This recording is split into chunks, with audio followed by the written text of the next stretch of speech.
Baik, kita akan melanjutkan perkuliahan kita mengenai etika rekayasa. Kalau kita pelajari lebih lanjut tentang etika rekayasa, tentunya ini keilmuan atau pengetahuan mengenai satu bidang profesi, di mana kita saat ini adalah merupakan satu bidang profesi teknik mesin atau insinyur, di mana insinyur sendiri ini merupakan satu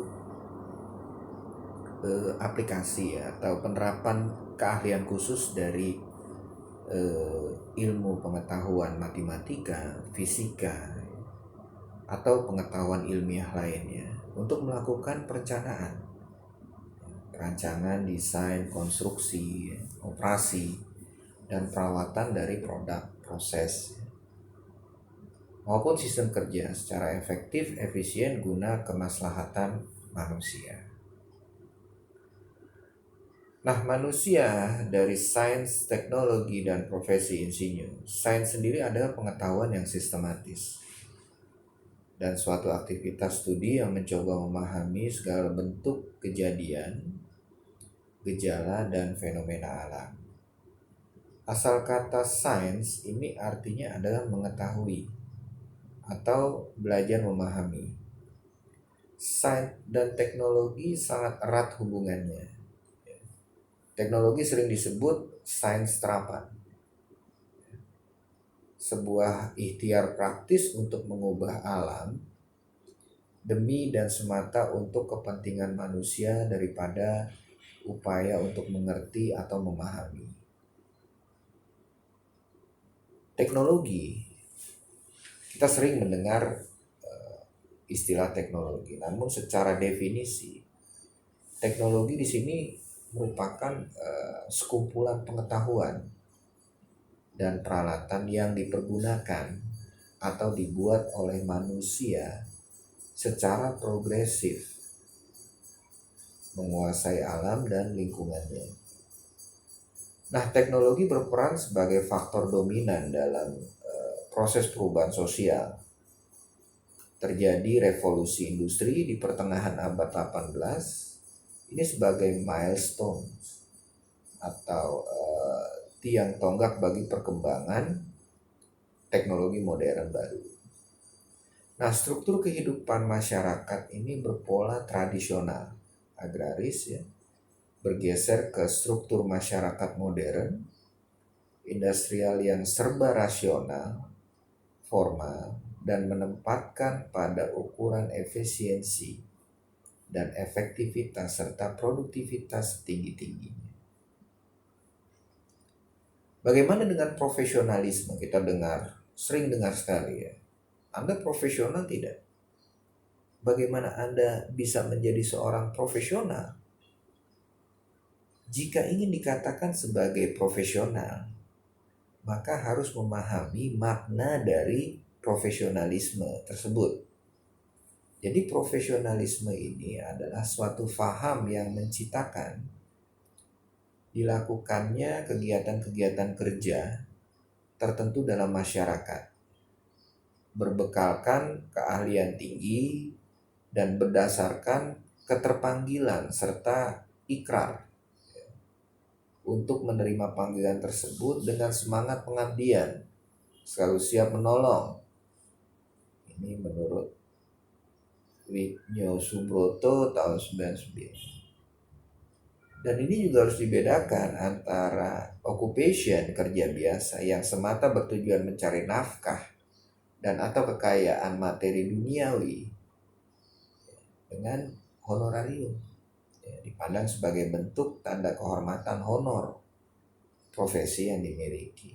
Berbeda nilai dengan upah gaji bagi pekerja biasa. Nah, etika profesi insinyur ini etik dari kata etos yang berarti karakter, watak, adat, konsep yang dimiliki individu atau kelompok. Ini dapat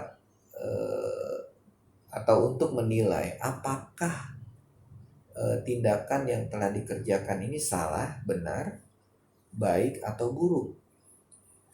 Campbell tahun 93 dia bicara bahwa disiplin ini bisa meningkatkan kinerja standar ya, atau sebagai pengendali sistem kita, kontrol sistem kita.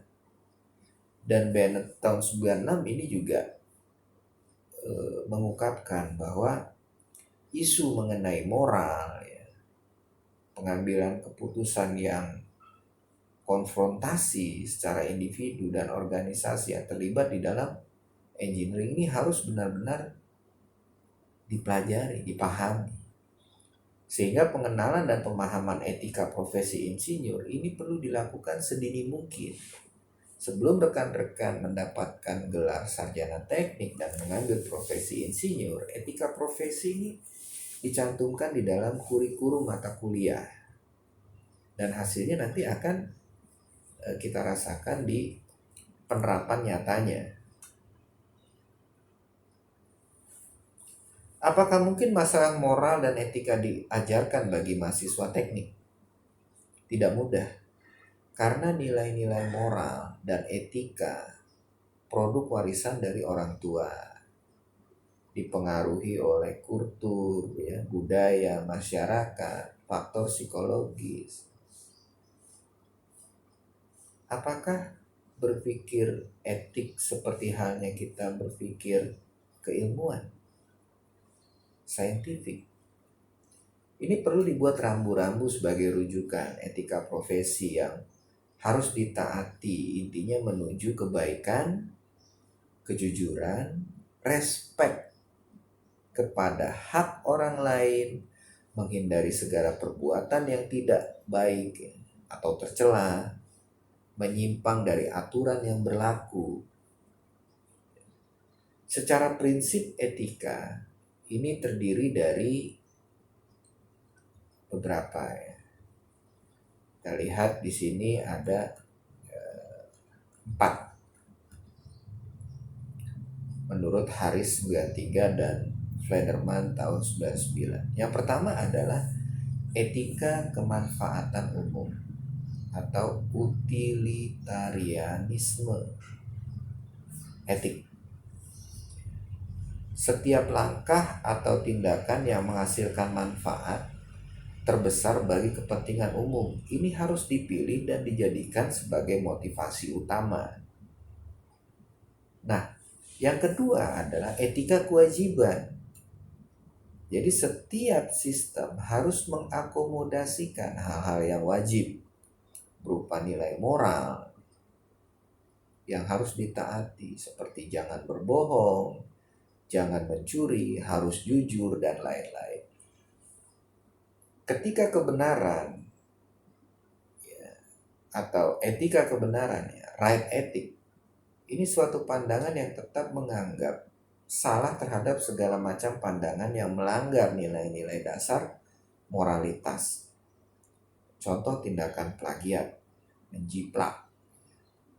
Apapun alasannya tetap salah karena melanggar nilai dan etika akademis. Nah, etika keunggulan, kebaikan, ya, virtue, etik. Ini suatu cara pandang untuk membedakan tindakan yang baik dan buruk dengan melihat karakteristik perilaku dasar orang yang melakukannya. Jadi penekanan pada moral perilaku individu bukan pada kebenaran tindakan yang dilakukannya. Yang kelima, etika sadar lingkungan. Ini mulai berkembang di abad 20-an yang mengajak masyarakat berpikir dan bertindak dengan konsep yang sensitif dengan kondisi lingkungannya. Jadi tidak hanya nilai moral kemanusiaan saja, tapi juga melibatkan natural resources, ya, flora fauna yang perlu dilindungi, dijaga dan dirawat. Seperti itu, rekan-rekan. Nah, di Indonesia kita punya wadah Persatuan Insinyur Indonesia. Dan kita membentuk yang namanya Catur Karsa Sapta Dharma Insinyur Indonesia atau prinsip-prinsip dasar. Anda sarjana teknik mesin dan akan berprofesi sebagai insinyur yang diwadahi nanti oleh Persatuan Insinyur Indonesia, tentunya harus memahami prinsip-prinsip dasar ini. Yang pertama adalah mengutamakan keluhuran budi.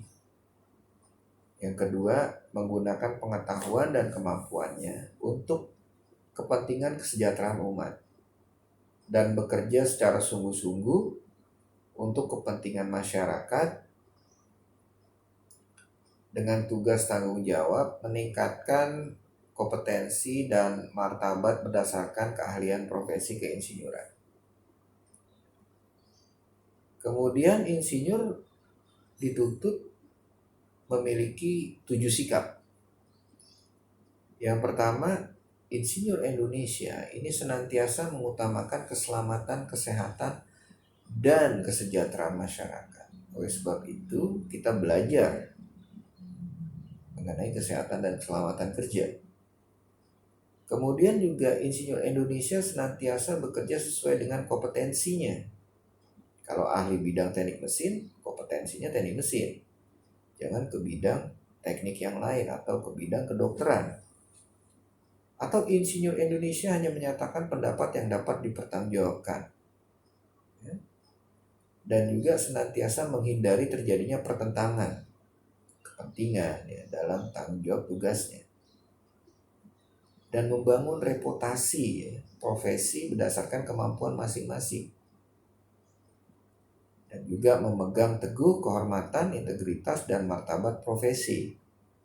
Serta mengembangkan kemampuan profesional. Nah, persoalan yang ada, bagaimana implementasi kode etik dalam praktek sehari-hari? Apakah kode etik itu cukup operasional untuk dipatuhi? Apakah persoalan-persoalan yang menyangkut tindakan tidak profesional, melanggar kode etik, segala penyimpangan sudah bisa diselesaikan dengan aturan kode etik yang ada? Atau seberapa jauh organisasi profesi memiliki kekuatan mengontrol dan mengambil tindakan terhadap pelanggaran profesi? Apakah supremasi hukum mampu dan bisa diterapkan untuk menangani tindakan pelanggaran kode etik profesi ini? Nah, kasus atau tipikal isu bentuk pelanggaran kode etik ini ada berbagai macam. Ya, ada 4. Konflik kepentingan yang pertama. Seberapa jauh bisa dikatakan terjadi penyimpangan?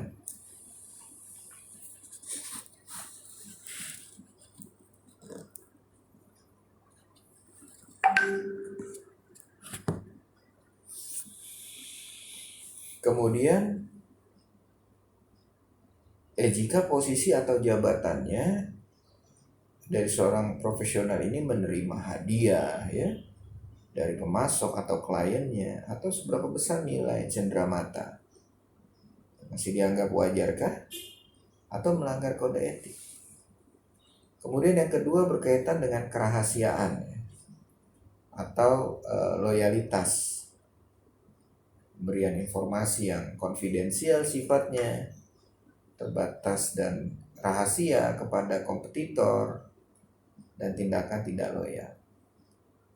Nah, kontribusi dana balik berupa pemotongan sebagian dana yang harus dikembalikan kepada pemilik proyek atau pemberi order, atau tiupan fluid atau whistleblowing, kesadaran keberanian dari sesama profesi meniup fluidnya untuk mengingatkan bahwa telah terjadi pelanggaran kode etik. Contoh, pelayanan jasa profesi tidak boleh ditawarkan via iklan dan dipatok harganya. Baik, demikian perkuliahan kita pada kesempatan ini. Sebagai tugas untuk 1 minggu ke depan, rekan-rekan bisa mencari 1 artikel yang berkaitan dengan kasus tipikal isu bentuk pelanggaran kode etik dari seorang insinyur. Bisa permasalahan yang berkaitan dengan konflik kepentingan, kemudian kerahasiaan loyalitas, kontribusi dana balik, maupun juga whistleblowing. Nah, informasi-informasi yang keempat tadi itu bisa dicari melalui artikel-artikel ataupun informasi-informasi